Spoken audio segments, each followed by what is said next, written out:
ವೀಕ್ಷಕರೇ, ಸೋಷಿಯಲ್ ಮೀಡಿಯಾದಲ್ಲಿ ನಟ ಚಾಲೆಂಜಿಂಗ್ ಸ್ಟಾರ್ ದರ್ಶನ್ ಅವರ ಹೆಸರನ್ನ ಕೆಡಿಸೋದಕ್ಕೆ ನಾನಾ ರೀತಿಯ ಪ್ರಯತ್ನಗಳು ನಡೀತಿದ್ದು, ಇದೀಗ ಹೊಸ ಪ್ರಕರಣವೊಂದು ಬೆಳಕಿಗೆ ಬಂದಿದೆ.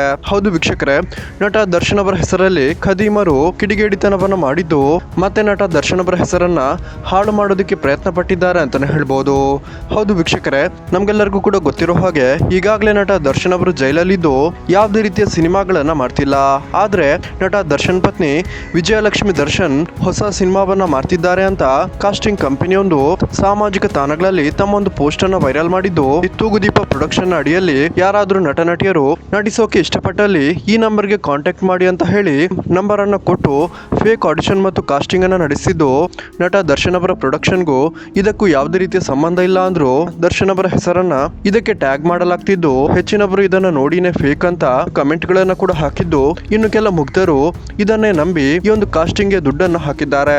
ಹೇಳಿ ಕೇಳಿ ಇದೊಂದು ಕಾಸ್ಟಿಂಗ್ ಕಂಪನಿ ಆಗಿದ್ದು, ಫೋಟೋಶೂಟ್, ಕಾಸ್ಟ್ಯೂಮ್ ಮತ್ತು ಅದು ಇದು ಅಂತ 2 ರಿಂದ 3 ಸಾವಿರ ರೂಪಾಯಿ ಹಣವನ್ನ ಪ್ರತಿಯೊಬ್ಬರಿಂದ ಕಲೆಕ್ಟ್ ಮಾಡಿದೆ ಅಂತ ಹೇಳಲಾಗ್ತಿದೆ.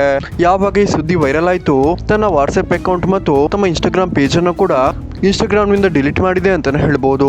ನಿಜಕ್ಕೂ ವೀಕ್ಷಕರೇ, ನಟ ದರ್ಶನ್ ಅವರ ಹೆಸರನ್ನ ಈ ರೀತಿ ಬಳಸ್ಕೊಂಡು ಮುಗ್ಧ ಜನರಿಂದ ಹಣ ವಸೂಲಿ ಮಾಡ್ತಿರುವಂತಹ ಇಂಥವರಿಗೆ ತಕ್ಕ ಶಿಕ್ಷೆ ಆಗ್ಬೇಕು ಅನ್ನೋರು ಈ ವಿಡಿಯೋಗೊಂದು ಲೈಕ್ ಮಾಡಿ ಮತ್ತು ನಿಮ್ಮ ಅನಿಸಿಕೆಯನ್ನ ಕಮೆಂಟ್ ಮಾಡಿ ತಿಳಿಸಿ.